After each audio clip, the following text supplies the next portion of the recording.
আয়াতটি পরীক্ষিত একটা আমল। অনেক ওলামা ইকরাম এই আমলটি করে ফলাফল পেয়েছেন। সুতরাং আমার বাচ্চাটা খুব দুষ্টমি করে এবং প্রচণ্ড জেদি, রাগী। বাচ্চাদের দুষ্টমি এবং জেদ রাগ দূর করার কোনো দোয়া আছে কিনা এবং কি করতে পারি আমরা, খুবই গুরুত্বপূর্ণ একটি বিষয়। জেদ বা রাগ এটা অনেক সময় জেনেটিক একটা বিষয় হয়ে থাকে। যে বাবাদের অথবা মায়েদের খুব রাগ, অনেক সময় বাচ্চা কাচ্চা হলেই বাচ্চাদের রাগও বেশি হয়ে থাকে এবং কোনো না কোনোভাবে প্রজন্মের পরে প্রজন্ম। কোরআনুল কারীমের একটা আয়াত রয়েছে, লাকাদ খালাকনাল ইনসানা ফি আহসানি তাকওয়িম।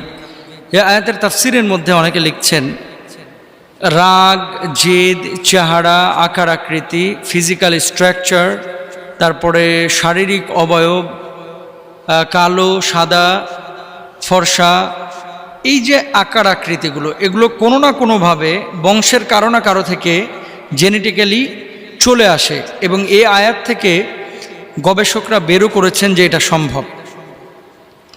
আচ্ছা, এখন কথা হচ্ছে বাচ্চারা যে রাগ করে, অনেক সময় মার আখলাক পায়, অনেক সময় বাবার আখলাক পায়, মানে চরিত্র পায়। তো বাচ্চারা যদি রাগ করে, রাগ করার সঙ্গে সঙ্গে আপনারা অনেক সময় বাচ্চাকে সার্টিফিকেট দিয়ে দেন। কি সার্টিফিকেট? যে একটা কুলক্ষণী, একটা অলক্ষণী, একটা বদমাশ পয়দা হয়েছে, নাউযুবিল্লাহি মিন যালিক। বাচ্চা আল্লাহ দিয়েছেন, নিয়ামতের শুকরিয়া আদায় করলেন না।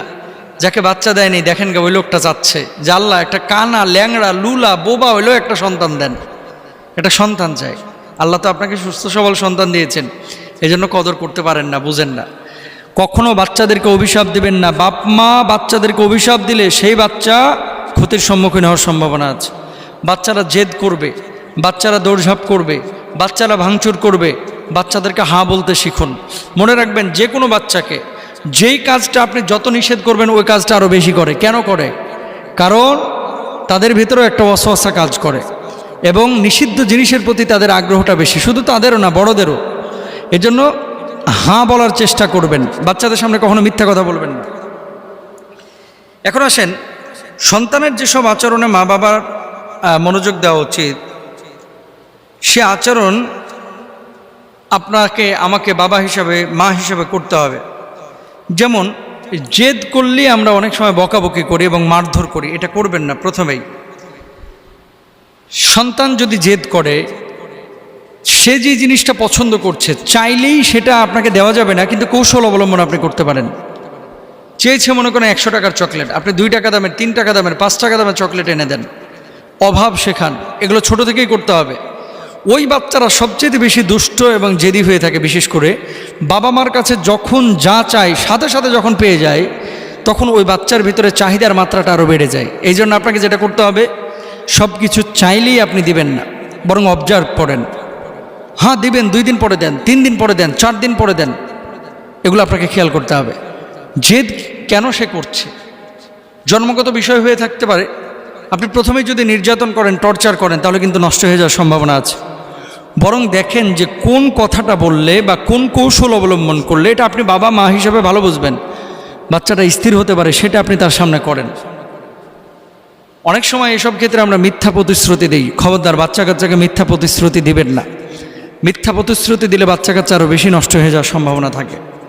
আছে না অনেক সময়, আব্বু তুমি এটা করো, তোমাকে সাইকেল কিনে দেবো, বাবা তোমাকে ছোট্ট হুন্ডা কিনে দেবো, গাড়ি কিনে দেবো, এমন কথা কিন্তু অনেকে বলে, কিন্তু পরবর্তীতে আর কিনে দেয় না।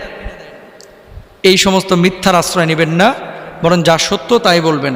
হাস্যোচ্ছলেও বাচ্চাদের সামনে মিথ্যা বলবেন না, তাহলে বাচ্চারা মিথ্যা বলতে অভ্যস্ত হয়ে যাবে। এটা বড় গুরুত্বপূর্ণ বিষয় ভাই। প্লিজ আপনারা কেউ মিথ্যা বলবেন না বাচ্চাদের সঙ্গে। 2 দিন আপনি মিথ্যা বলবেন, 3য় দিন আপনার বাচ্চা আপনার সঙ্গে মিথ্যা বলা শুরু করবে, খেয়াল রাখতে হবে। এবার আসেন, শিশুর জেদ বা রাগ দূর করার জন্য কোরআনের কোনো আমল আছে কিনা। একটি আয়াত আছে, যে আয়াতটি হচ্ছে সূরা আলে ইমরানের 83 নম্বর আয়াত। এই আয়াতটি পরীক্ষিত একটা আমল। অনেক ওলামা ইকরাম এই আমলটি করে ফলাফল পেয়েছেন। আয়াতটি কি একটু শোনেন।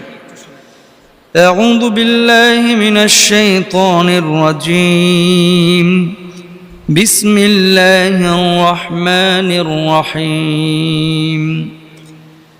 أفغير دين الله يبغون وله أسلم من في السماوات وله أسلم من في السماوات والأرض طوعا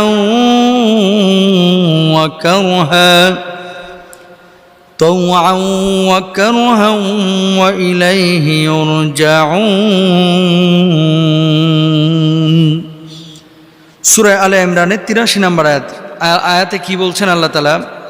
তারা কি আল্লাহর দেওয়া জীবন ব্যবস্থার পরিবর্তে অন্য জীবন ব্যবস্থা তালাশ করছে? নভমণ্ডল ও ভূমণ্ডলে যা কিছু আছে, স্বেচ্ছায় হোক বা অনিচ্ছায় হোক, তার অনুগত হবে, সবাই তার কাছে ফিরে যাবে। এখন আমলটি কিভাবে আপনি করবেন? কথা না মানলে প্রতিদিন 7 বার সন্তানের কপালের উপরিভাগে চুলে হাত রেখে আয়াতখানা পাঠ করবেন, তার চেহারা ও কানে, এরপরে ফু দিবেন। আশা করা যায় জেদ কমে যাবে। 21 দিন ন্যূনতম আমলটা করবেন। মানে আপনি কখন করবেন? 21 দিন যে আপনি করবেন, দিনে একবার করলেই হয়। আর যদি আপনার সময় থাকে, আপনি দিনে 5 ওয়াক্ত নামাজের পরে নামাজ পড়িয়া আপনি এই আয়াতটা, এই যে চুলের কাছে আপনার হাতটা রেখে আয়াতটা পাঠ করে চেহারাতে ফু দিবেন এবং কানের মধ্যে ফু দিবেন। আফা গয়রা দিন ইল্লাহি ইয়াবগুনা ওয়ালাহু আসলামা মান ফিস সামাওয়াতি ওয়াল আরদি তাওআন ওয়া কারহা ওয়া ইলাইহি ইউরজাউন। সূরা আলে ইমরানের 83 নম্বর আয়াত। এই আয়াতটা পড়ে আপনারা ফুৎকার দেবেন ইনশাআল্লাহ। আশা করা যায় আল্লাহ তাআলা রাগ এবং জেদ কমায় দেবেন ইনশাআল্লাহ।